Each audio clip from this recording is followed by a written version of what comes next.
Welcome, welcome, welcome. 2023 is here. I know I posted a video not too long ago, a couple days ago, but this is gonna be my first video talking to you guys in 2023. Within the past month or so, I have been upgrading my whole setup from my PC to what we have here today and some other things. So I'm gonna be doing, the next few videos are pretty much gonna be on my setup. I'm not gonna put it all in one video. I'm kind of break it up in increments. This one is gonna be specifically on my upgrade on my monitor. I'm not replacing a monitor. Initially, I was going to replace a monitor, but I think I'm gonna go with a triple setup this time. I've been rocking a dual monitor setup for years now. I've just been upgrading my dual monitor setups to just better monitors from where I initially started. But I think it's about time to get to where I've always wanted to be, a triple monitor setup. Now, these are all good monitors, so this is a upgrade for me because we are going to a 31.5 inch. Now, my gaming daily monitor that I use is a 27-inch Legion. I'll put the exact model on the screen for you guys if you guys want to know exactly what that is. I'm sure I'll talk about it later on in this video. I just got home from work. I just want to unbox this, get this all set up, test this out, see what I'm working with, play a couple games, and then by tomorrow I'll have kind of an idea what to speak about on this monitor, and then I'll put like a whole montage for you guys of my setup that I got going on. Because I'm rocking a dual monitor setup, I do have 2 monitor hookup systems, so I had to buy another arm for this monitor. So this is what I ended up going with, and then I just got like a adapter piece for my monitor over here, so I can velcro this on the back of the monitor so I have more USB 3.0 plugins.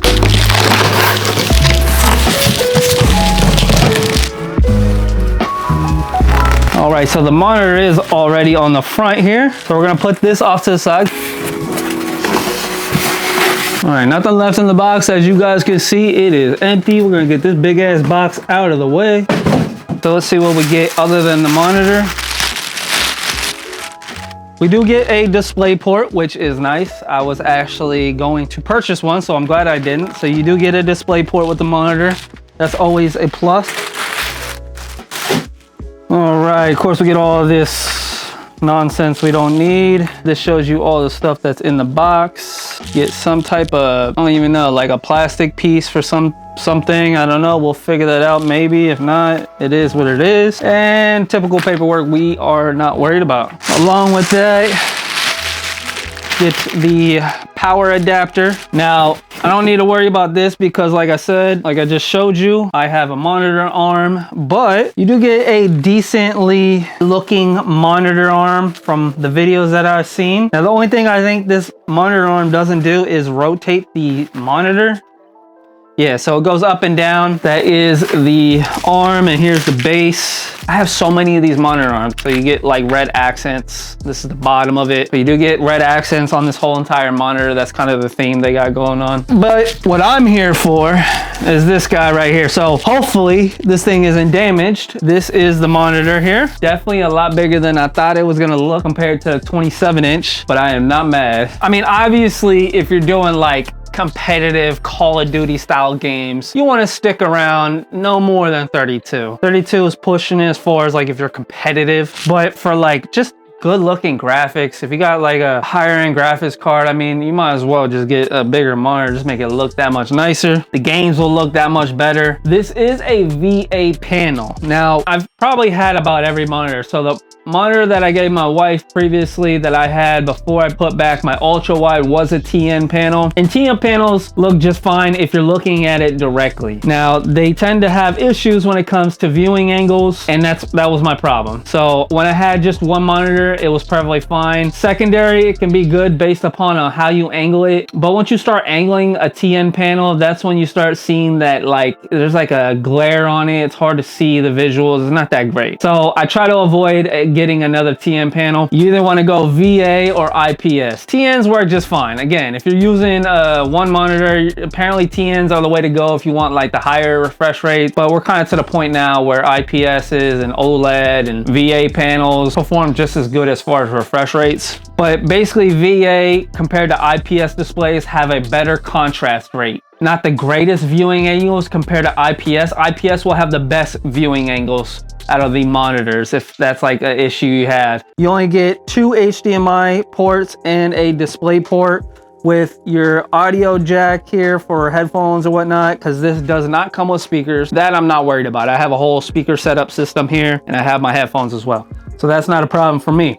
And then obviously this is where the mount would go if you were hooking that up. If you don't know, you do have to use the display port if you want to get the 165 hertz refresh rate, but you get very minimal borders, literally almost borderless, besides this larger border here that will give you the LG logo. Again, I just got off work. I want to game on this, get this all set up. We'll have more to talk about tomorrow morning.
So as you can see, we got the monitor set up in their final position. As you can probably see a little bit of this monitor, this is the Legion. So if you've seen through the B-roll, I have it in a portrait form factor. It just was something that just fits better for live streaming, stuff like that, when I have Discord and live stream up. Even web browsing in a portrait form factor for me is better when you have just everything a little bit longer. I did try to put my ultra wide in a portrait. It was just a little too much.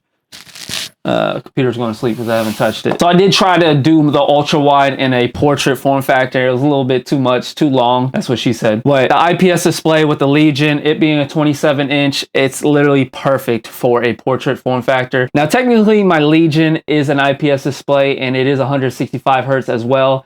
It is technically better spec than the one I got. They're very similar, but I will say my Legion does have less ghosting effect. It is an IPS display, so all those little bit of pros that the IPS display have over a VA panel, but I gotta go with the 32-inch as my main display. Now this I've tried with a few games, Call of Duty, Escape from Tarkov, which is my main game that I play, and a lot of different other games, Dying Light, some titles that aren't so much FPS based, that are just more like scenic, and I gotta say, everything looks really good on this monitor. I mean, the colors and the way the blacks look, and with it being a 32-inch monitor, just that little bit of size that just brings you into the picture a little bit more than a 27-inch, obviously based upon how far or close away the monitor is to you. Overall, I just feel more into the game with this 32-inch. I know it sounds a little cliche, but it really is. It makes that little bit of difference. So I have a popular video that I did on color correction on a previous monitor that I had, that if you want to check that out, I'll have that link down below. But I'll make an updated one. That seems to be my most viewed video on my channel overall, so I'll probably make an updated video on like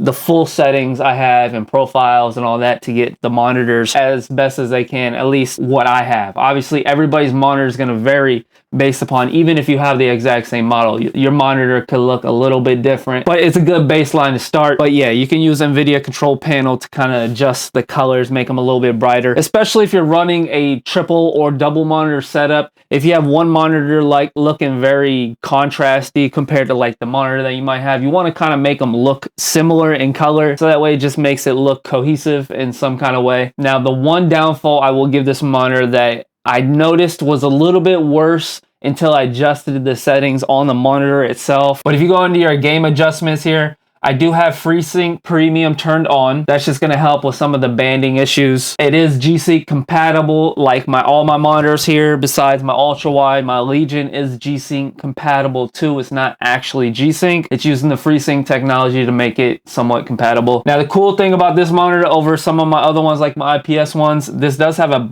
black stabilizer setting, so it kind of brings out the shadows or darkens the blacks a little bit more based upon what you need preference wise. Response time, now this is what they have on this monitor. For me personally, I messed with it and I kind of honestly didn't notice a difference. I felt like it was almost hindering the screen with ghosting, and when it came to dark shadowy areas, so I turned it off. I noticed it works best for me when I turn that off. To each their own, you could try it out, but I have that turned off. It is HDR compatible, so if you want to use HDR and watch HDR content, you can. So that is kind of like a pro of this monitor. I just not gonna use it. But overall, with the games, with the settings that I have, I'll make a more in-depth video on settings. This is just to showcase the monitor, maybe how you can utilize it. Also kind of explaining my experience with the past week of using it, and I gotta say, I'm enjoying it. Like I said, the only downfall is the ghosting a little bit. I have noticed that compared to my IPS display, but with the way the colors look and how nice the pictures look on this monitor,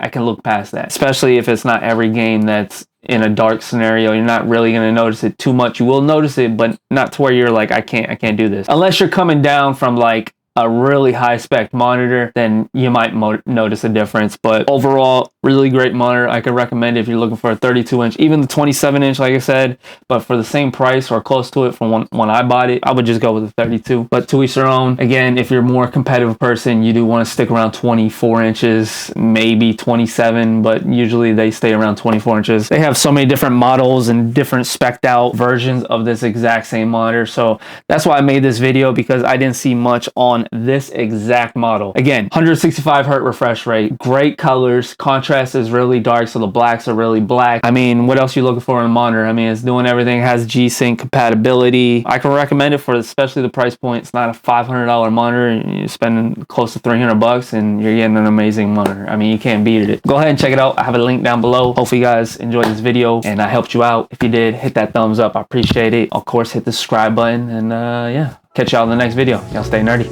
Peace.